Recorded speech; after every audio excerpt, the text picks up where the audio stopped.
There's never been a more exciting time to be a Muslim. The global movement of Muslims, the rise of Islamophobia, and the advancement of information technology has created some beautiful discussion.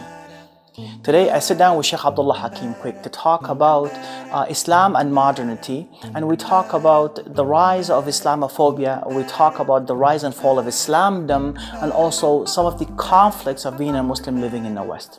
Assalamu alaikum, Sheikh. How are you doing? Wa alaikum salam, fine. Allah yabarik fik, jazakallah khair.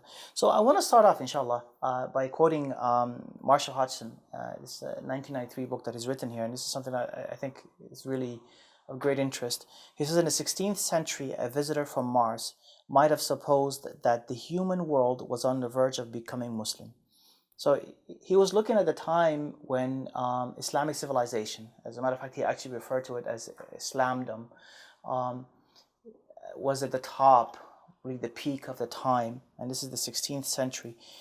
Talk to me a little bit about how we were really as Muslims at that time, and what happened for us that we got here. Well, Bismillah ar-Rahman ar-Rahim. It's important to look at Islam not in one particular time period, but to connect it, to its evolution. And Ibn Khaldun, the great scholar who wrote the Muqaddimah, an introduction to a history of the world. He looked at Islamic society in cycles, that there are some points where it's very high, where they're practicing and staying to their traditions and their culture, their base, and other times when they lose it and become tribalistic and materialistic, it goes down. So we've literally gone, in waves. And we're talking about the 7th century, that we're rising up in the 6th, 7th century. And then within 100 years, Islam had reached to China. It was all the way to the Atlantic Ocean, far north in Russia, deep south in the Swahili coast. And so a great part of the known world, was relating to Islam. But then there were waves of changes that came about. There were the conquests of the Crusaders that were coming from Europe. There were the Mongols who swept across the Muslim world. And you have to remember now, that we're talking about the 13th century.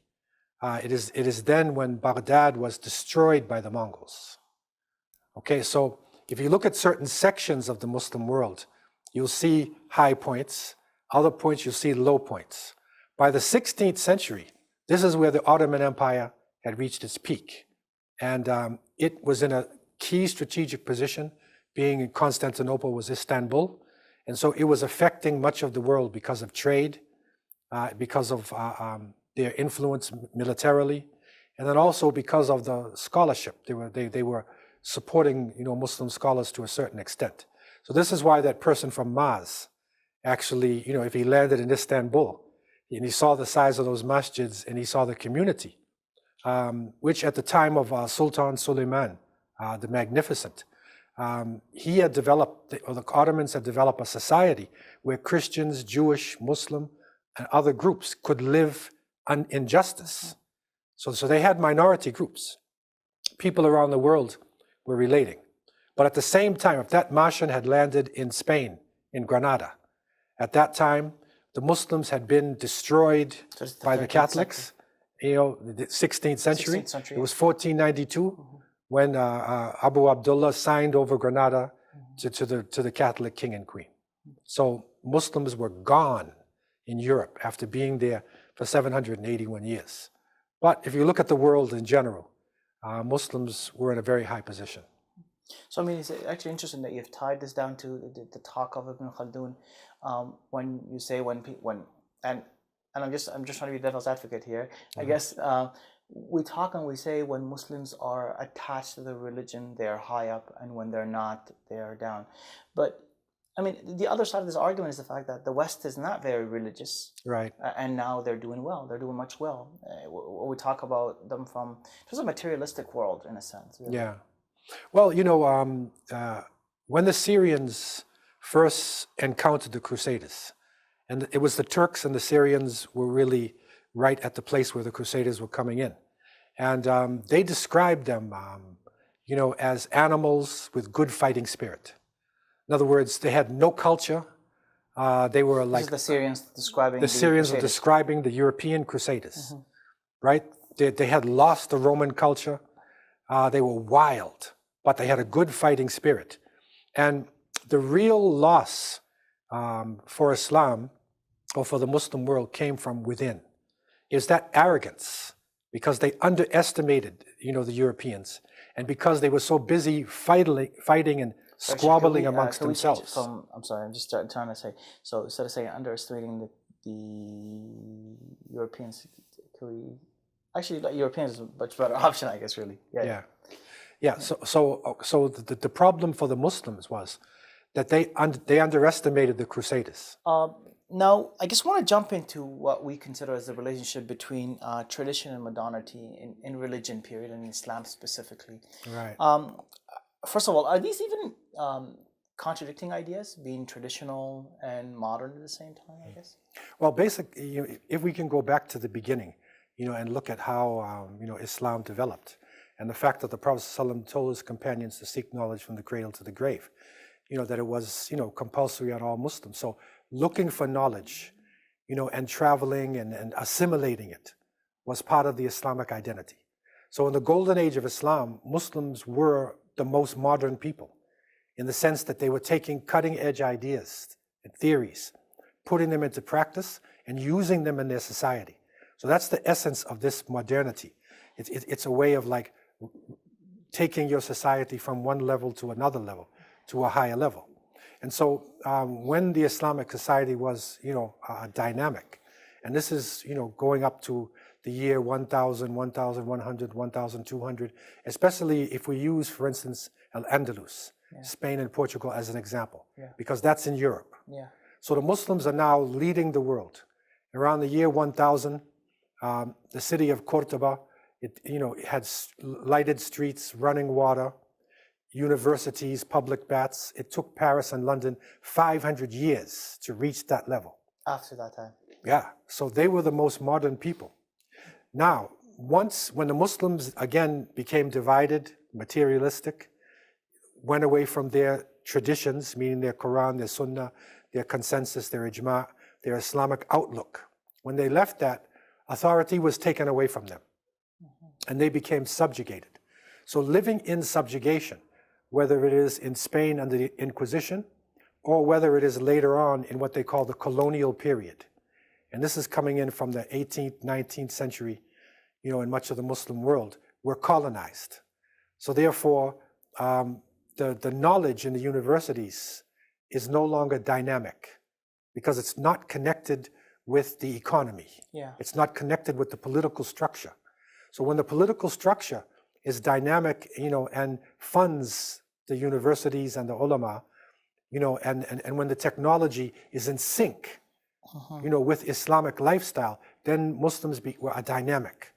But when it's out of sync, and this is what happened, the colonial period came, and so it was a type of European secularism, because the Europeans were rebelling against the church. And as we know from back in the 15th century in what they call the Dark Ages, if you did scientific experiments, you could actually be killed.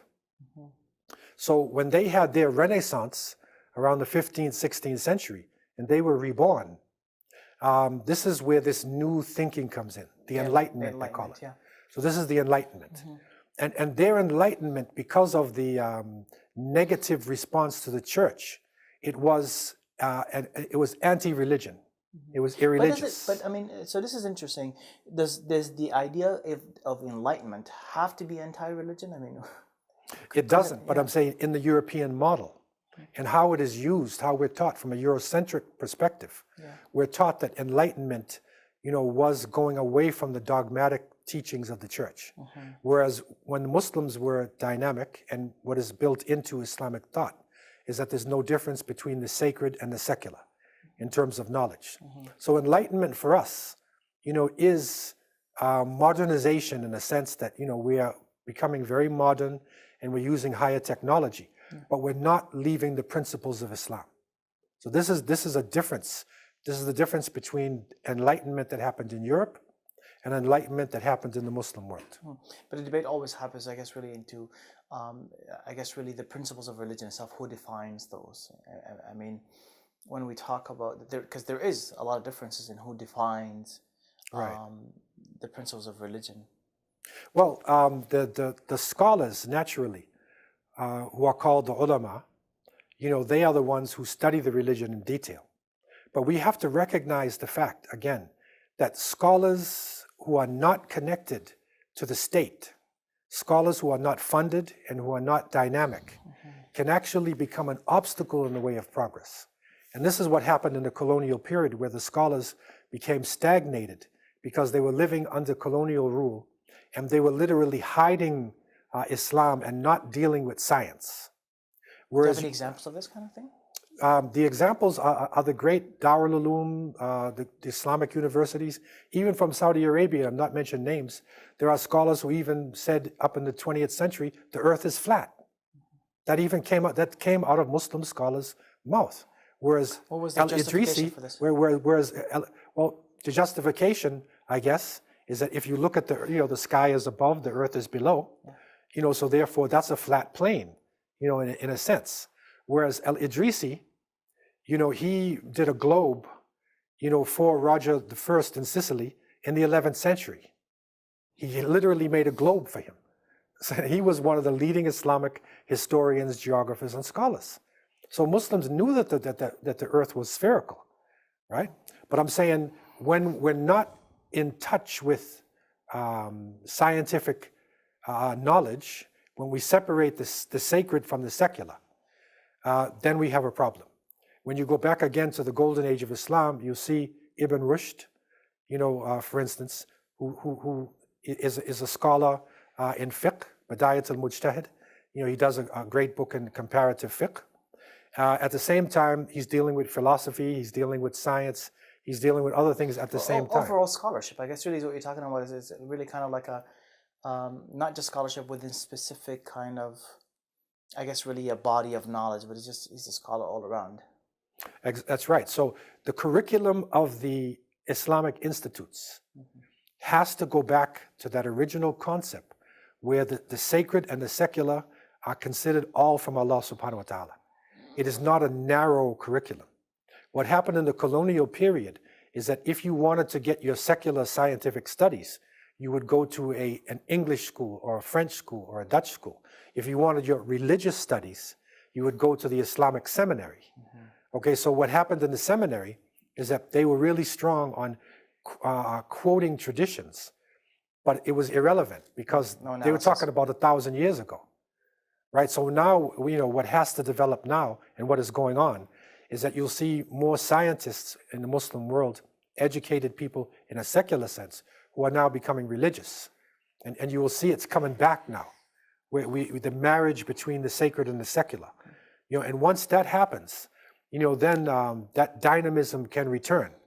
But there needs to be that, what you could call holistic approach to knowledge. So this is actually interesting what you talk about this here.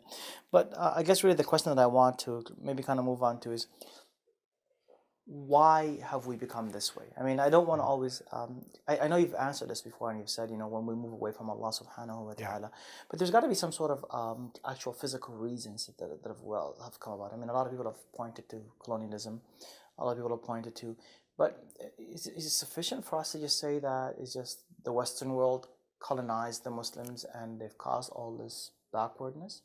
No, I wouldn't say so. I would say that the greatest cause of our decline came from ourselves.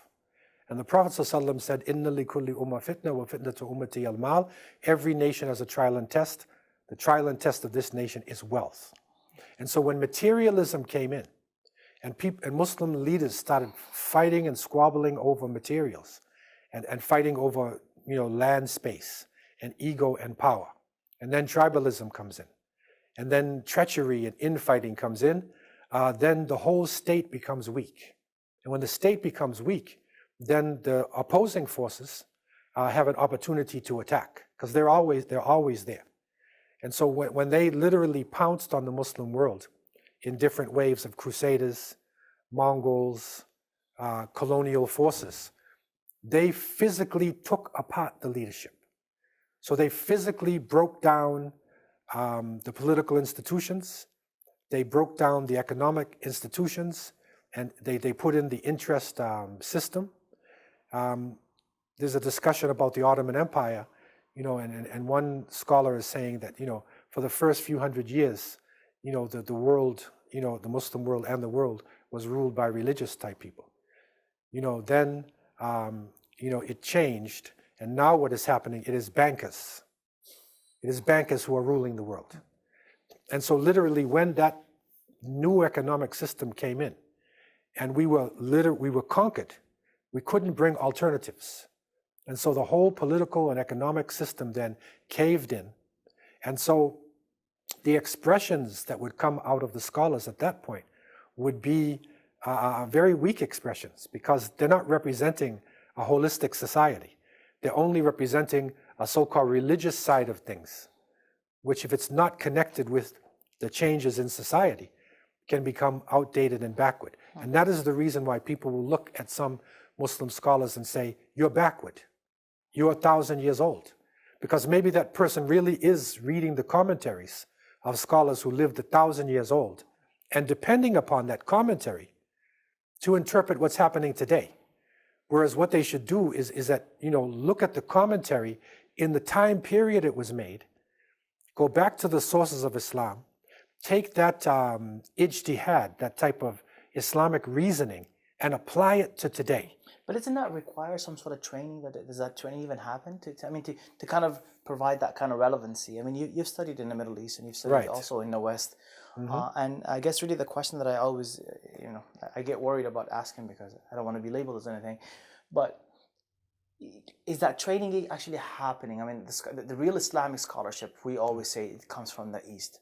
A lot of people always say that. We can debate that, but is that training happening there? Is there some sort of, how do you make the material that's been written thousands of years ago? How do you make that relevant to today? And not just today in the East, because you can do that sometimes, but to Muslims living in the West. It really is daunting, when you think about the state of scholarship. Yeah. I mean, I don't want to get you in trouble by asking questions that are strange to you. It gets political. But the thing is, though, is that, the universities are tied to the governments, man. Yeah. Literally. Yeah. And the universities have been squashed. So literally, the universities do not prepare you to make ijtihad. It does not prepare you to... Not even that, I mean... it only prepares you to, imitate. Yeah. So if you look at some of the universities that are happening... So how you get into universities in the Middle East first, for instance, right? You get into universities based on your the mark that you get in high school, right? Right. But you get into Islamic universities at a much lower rate, you know what I mean, than when you go into medicine or into, right? Because you're expected to make less money as a scholar. Anyways, you're supposed to, you can have a PhD in Islamic studies tomorrow from University of Omdurman. You know what I mean? But to just have a medicine degree, it's expensive. And it takes a lot of study and so on. So people just kind of this is the easy way out. And what ends up happening is that you end up getting, if you excuse what I say, but you get the really dumb people. That's what happens. Become the students of, and then what do stupid people do? They just memorize, and they just spit out whatever they memorize, right? They don't actually have any way of putting any sort of relevance literally in into some countries, I don't want to use Syria, because Syria is in such a sad state. But literally, I was told that they literally looked at the graduating class, and they said the top 5%, you're going to medical school whether you like blood or not. Yeah, exactly. Yeah. And then so the that's next what happens ones to Sudan, are by the way. engineers, right? Accountants, lawyers, and then the lowest 20% or 10%, the troublemakers. They go into. They said, "Yalla, make them, Sharia." Teachers. Sharia. No, they make them teachers. You go into or else you go be a Sharia. Or you could become teachers. You become imams. You become the memorizers of Quran. Right. You become like the guys who run things. And sometimes the ones who is the ifrit, social scientist, the ifrit in the class, he studies, Quran. Yeah. So this ifrit graduates, and now he's your imam. Yeah. I guess you could answer the question is, how do we prepare the scholarship in a sense to tie or to create some sort of relevancy between what's been written thousands of years ago and our modern day state? What is happening now, if you look at the Middle East and Islamic countries, there is an evolution that is going on. And during the colonial period, the curriculums were restricted. They were restricted to so-called religious studies. So therefore, there was a maintenance of the Quranic studies, the isnad, the chain of narrators, the hadith. So many of these studies of tafsir, Arabic language, that was okay. But when it came to like fiqh, understanding, dynamism, ijtihad, making decisions, applying your Islam to today, teaching, giving dawah, this part changed and it became fossilized. So the curriculums in many of the Islamic institutions are fossilized curriculums. And what has to develop is that we need to go back to the original model, and that is a holistic type of curriculum, where the student is studying Arabic language and studying Quran, and then the next period is math. He studies hadith, and the next period, chemistry. And then when you're finished, you not only learn what dawah is, usus ad-dawah, or the principles of dawah, you actually, and that is to spread Islam and teach Islam, you actually get field training in how to do it. You not only read about the qualities of an imam, they actually show you how to be an imam. They actually teach you how to give a proper khutbah, which is training. What's happening now is that many of the students who come out of the Islamic universities, they memorize their notes. They're really good at memorizing and imitating. But when it comes to leadership, they have not been prepared for this. So therefore, there needs to be a type of leadership institute, right? A type of higher level institute where the best of those who go through the base studies are actually given now special training so they can deal with the 21st century. They're taught IT skills. They're taught how to speak, how to deal in modern society, and then they combine the two. So that level of the teaching actually is missing. And that originally was there because when a person gave an ijazah in the past, which is like bihaqqa riwaya, which is the right to teach on me, he doesn't do that until he lets that student teach the class. So in other words, he wasn't just a good parrot. No, he teaches the class and he watches him. He criticizes him till he reaches the point where he said, now you have the right to teach my class. What is happening now is that the students only have the right, they've memorized what the teacher taught.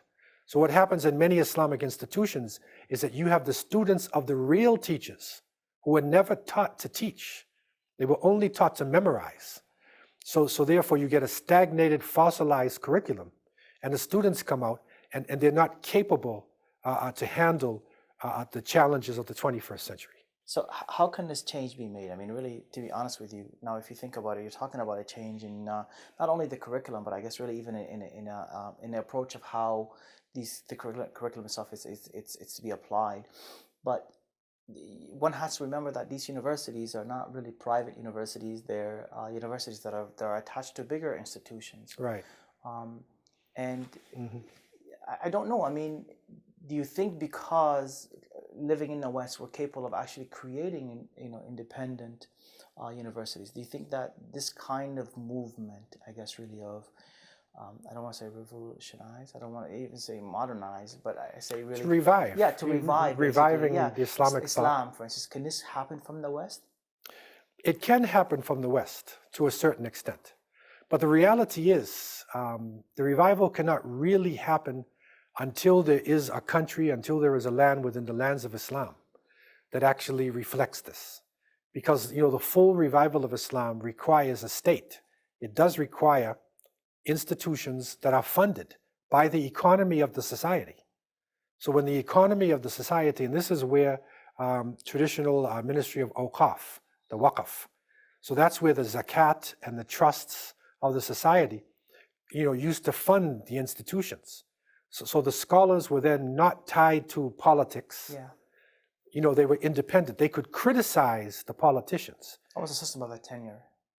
Right. So therefore, I mean, it was based upon a trust, a zakat trust, which is part of, the rights of the whole society. Yeah. That's a completely different concept. So in other words, that student, is given a scholarship, which came through the system of zakat. That is where Muslims gave their charity for Allah subhanahu wa ta'ala. And so it was the right of the student to study Islam given by the Creator. Yeah. It wasn't given by a political party or a benevolent king. Or a government, yeah. Or a government. Yeah. It was independent. So once you have the political group, and you have the ulama scholars who are separate, and then you have also the people who are the umara. You have civil society that is also separate, and Muslims were the ones who brought civil society to Europe, by the way. Yeah. So when you have these different groups that struggle together, right, instead of against each other, yeah. Then you have that dynamism. And really the West, what's happening out the West, I believe, some of the thinking, some of the seeds that can be planted in the lands of Islam are coming from the West.